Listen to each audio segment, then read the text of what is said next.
Hi everyone.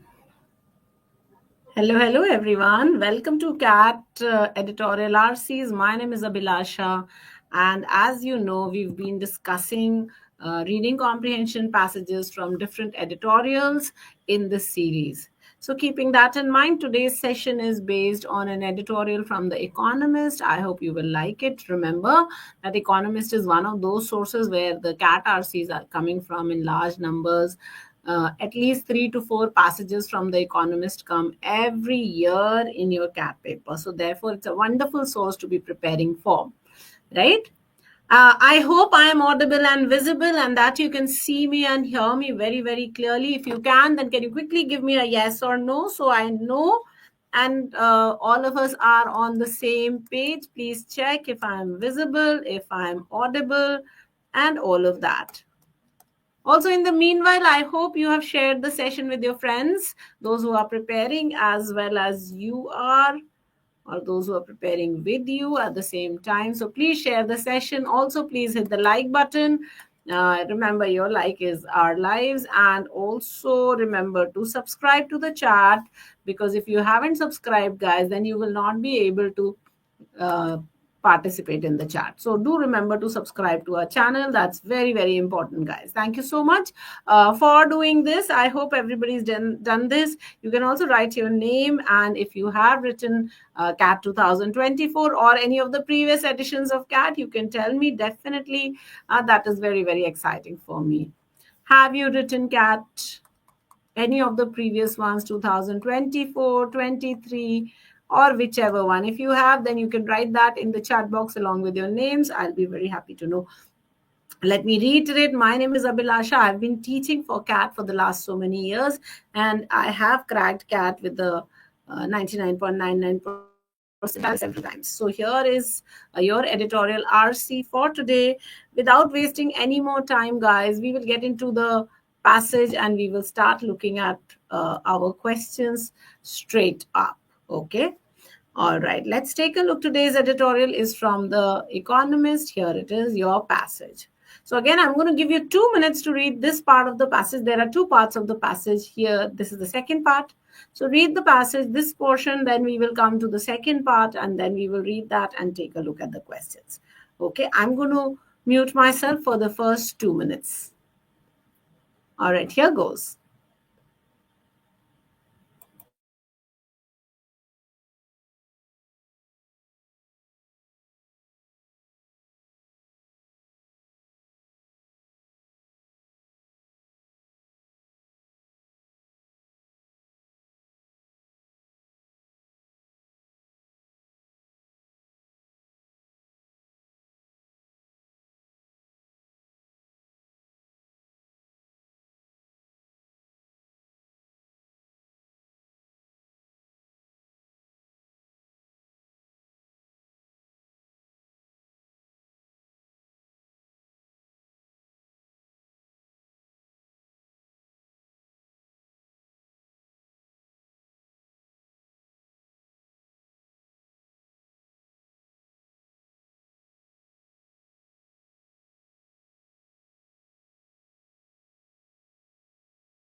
All right, guys, I hope you have read this part of the passage. Let's take a look at this and read it together.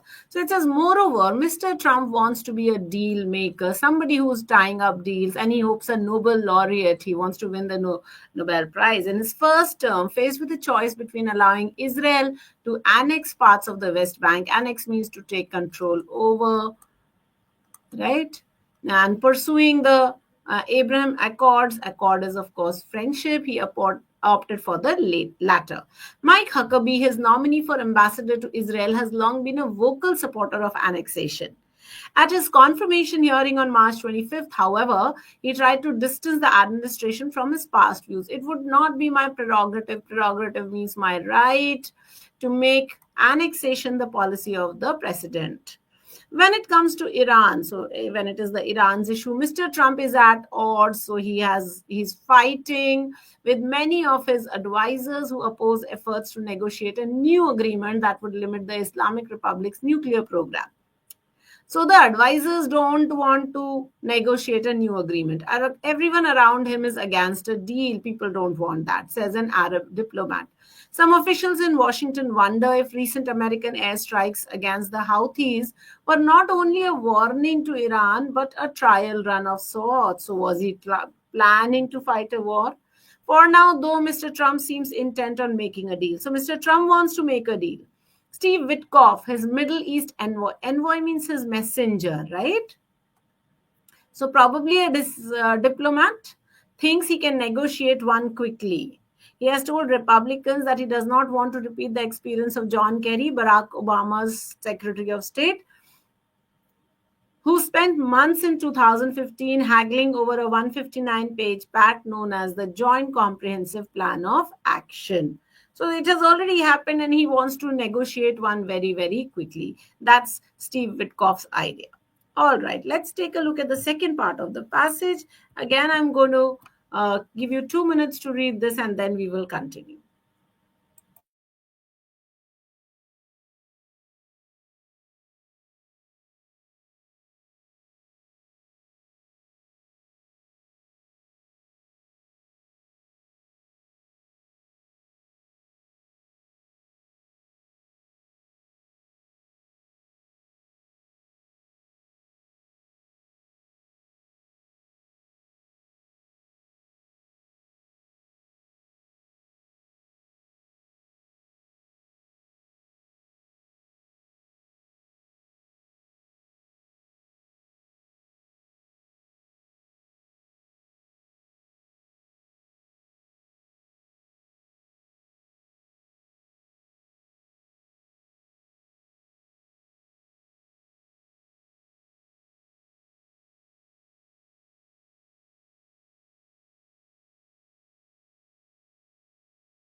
All right.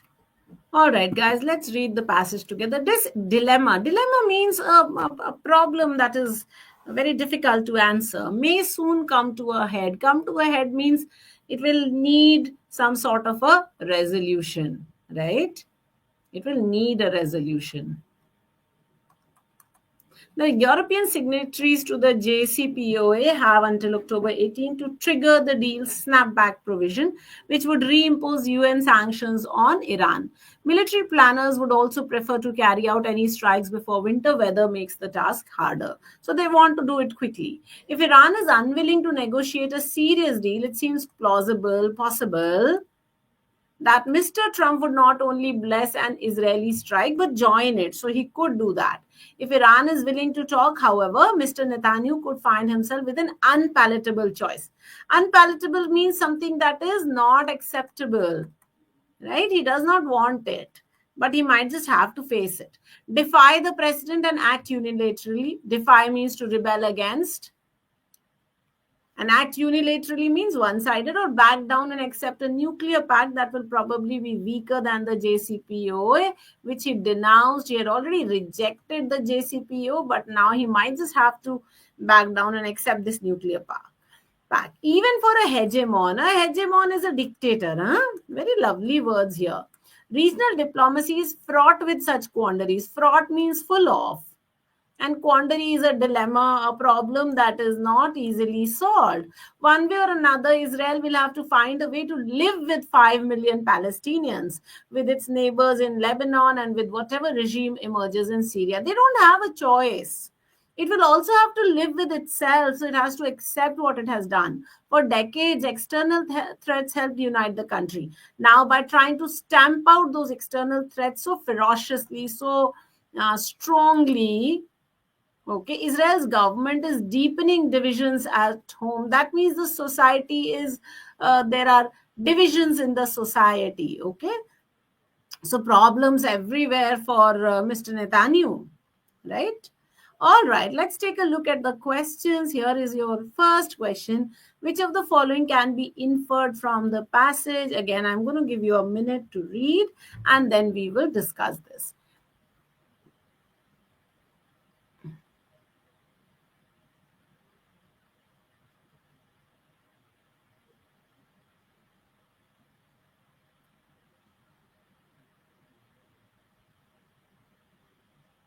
I'm waiting for your answers. Guys, you can take a minute and read and then give me an answer. The success of Abraham Accord reflects a long-standing US policy of avoiding Israeli annexation. Mr. Trump prioritizes diplomacy when it aligns with personal ambition. So because remember, he wants what? He wants the Nobel Prize.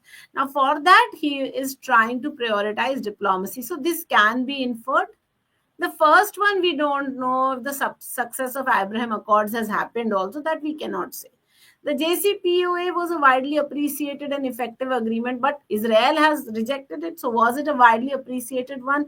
No, let's eliminate C. Mike Huckabee's confirmation hearing solidified US's policy on annexation. No, it did not solidify US policy on annexation. He said that he would not impose his views on the president, but that did not solidify anything. So I can eliminate A, C, and D. Therefore, the best answer will be option number B, that Mr. Trump looks for diplomacy when his personal ambitions are aligned with it, right? So therefore, correct answer will be option number B. We can quickly go back to the passage. See, Mr. Trump wants to be a deal maker and he hopes a Nobel laureate. So that is why he is fighting for diplomacy and he is looking at becoming a Nobel laureate. So therefore, that is the very first statement of the passage gives you this, that he's interested in becoming a Nobel laureate, and that's why he's looking for becoming a deal maker. Okay. All right. Let's take a look at the second one. According to the passage, which of the following statements is true regarding Steve Witkoff's approach to the Iran deal? Now, what is Steve Witkoff's approach to the Iran deal? We'll have to look at the passage again, right? So let's quickly take that minute and see. So Steve Witkoff and his Iran deal was mentioned somewhere here in the passage. In the second part of the paragraph, we've seen it. Steve Witkoff, his Middle East envoy, thinks he can negotiate one quickly. What is this one? Of course, the deal, right? So therefore, answer should be something like this. Let's take a look. He prefers a detailed agreement like the JCPOA, but that will take 18 months, 19 months. Is he interested in that? No. So eliminate. He believes John Kerry's efforts were efficient. He does not mention John Kerry's effort at all. So not B at all. He's optimistic about negotiating a deal swiftly. Yes, he says that he might be able to make the deal very quickly. So C can be an answer. Look at D. He seeks guidance from military planners before initiating talks. Well, did the passage even talk about military planners? No. And therefore D is not possible. So the best answer here is going to be option number C, that is optimistic about negotiating a deal swiftly. Remember, in the passage, whenever some names are given, okay, names are given, dates are given, right? Please remember to pay attention to these. Why? Because these are mostly places where questions will be made from. So this is essentially what you call a question pocket, right? So the minute I saw that Steve Witkoff, I knew there would be a question from there. Okay, so that's something that you pay attention to. All right, let's take a look at the third question. All of the following are true as per the passage except. Remember, true plus except. Now, this can be an inferential question. This can also be a factual question. Now, here, of course, because it says is true as per the passage, that means this is a factual question. Okay. So, if it's a factual question, true plus except, remember, is going to be false. So, you're looking for that statement that is false. So, that is one way of doing it. Or the other ways, you can eliminate all the true statements and then come back to your option that remains, and that will be your false answer. So that is also how you can do it. Okay. All right. Let's take a moment, read, and then try and find the answer for this. So European countries have until mid-October to potentially trigger snapback sanctions. Okay. I'll have to check. The snapback is, yeah, they have until October 18th. Right. So therefore, this is true. So cannot be my answer. Mr. Netanyahu may have to choose between unilateral action and accepting a weaker deal is true. This we know. He had only two choices. US military planners prefer launching strikes in the summer months. Well, this is also true. They don't want the winters. Iran has clearly refused to negotiate on its nuclear program. This is actually something that we don't know. So this is the one that will be your answer. D should be the correct answer. Okay. We'll eliminate all the true answers. Whatever remains has to be your answer. Therefore, D, clearly your answer. See, if Iran is unwilling, not that it has refused. Okay. All right. Let's take a look at the next question. Which of the following, if true, would most strengthen the argument that Mr. Trump is pursuing a new deal primarily for personal legacy? You have to strengthen it. Now, remember, in order to strengthen an argument, you can do two things. Number one, you can paraphrase the argument. Number two, you can find some supporting proof, some supporting evidence, okay, for that argument. And both of these are good ways of identifying how to strengthen an argument. So take a minute, look at which of these will be strengthened, and that will be your answer. Let's take a minute and find out.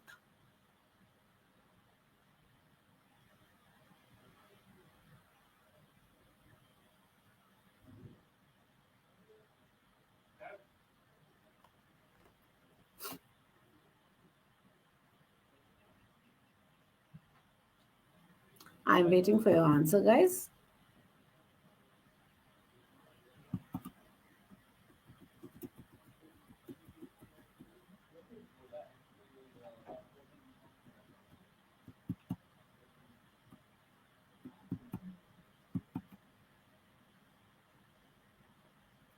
All right, let's take a look at this question. So it says, he has frequently mentioned the Nobel Prize in private conversations. So if he is talking about the Nobel Prize in private conversations, he is looking at building the personal legacy. Now, this is something that can be supporting evidence and therefore can be a good choice. So I'll keep this in my reckoning. I will look at the second one. He has openly criticized the JCPOA as too complex, but that does not push for personal legacy, right? So therefore, that is not pushing for personal legacy and therefore cannot be my answer.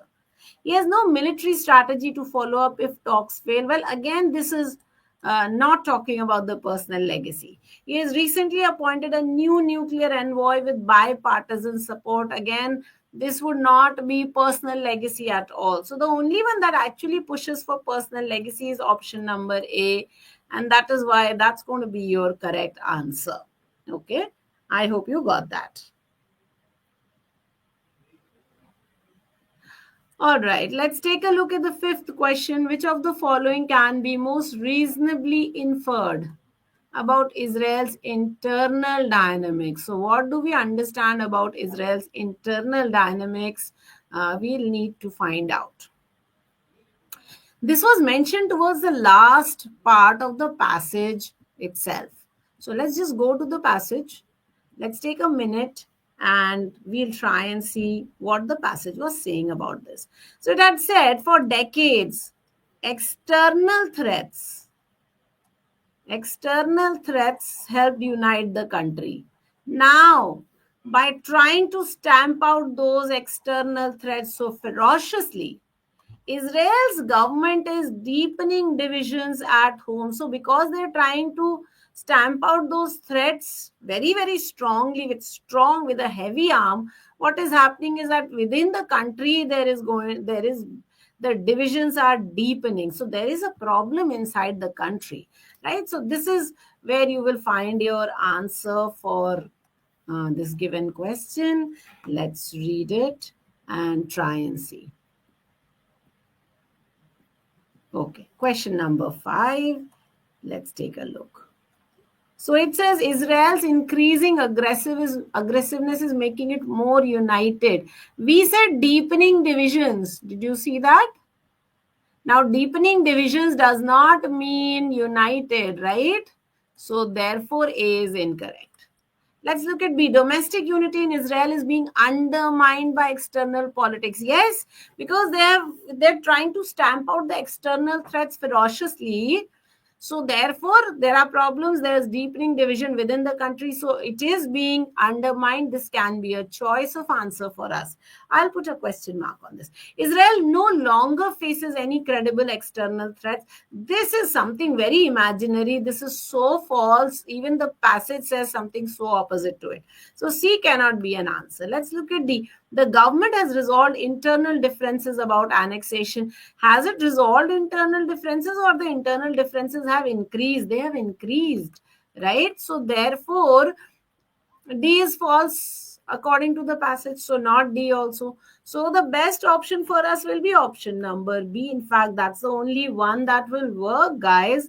There cannot be any other answer, right? I hope you're able to follow me, and I hope you are understanding why we are going with whichever answer. Please keep writing in your answers. I will keep giving you some time or the other, right? Okay, let's go to the next question.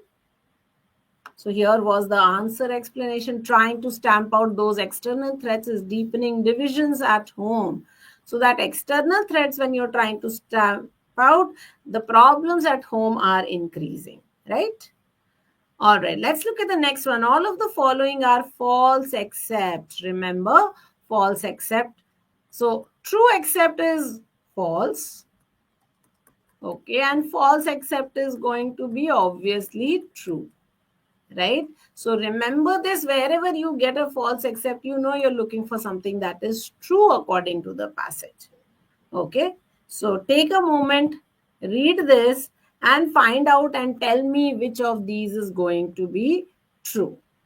I'm just going to take 30 seconds and then look at your answer.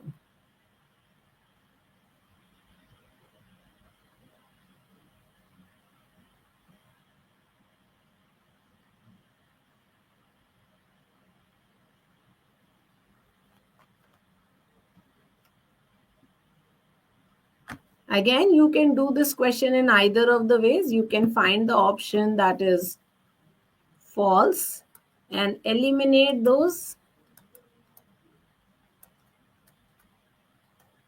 And then whatever remains, that becomes your correct answer. I mean, that's also perfectly okay. This is also how you can do it. No problems at all. Okay, Mr. Trump has appointed Steve Witkoff as Secretary of State. No, he is the envoy in Middle East, right? So therefore, A is false. Now, whatever is false cannot be my answer. The Abraham Accords were signed after Israel annexed the West Bank. Israel has not yet annexed it. So again, false, so cannot be my answer. Mike Huckabee unequivocally supports annexation in his current role. Does he unequivocally support it? No, in his speech, if we go back to the passage,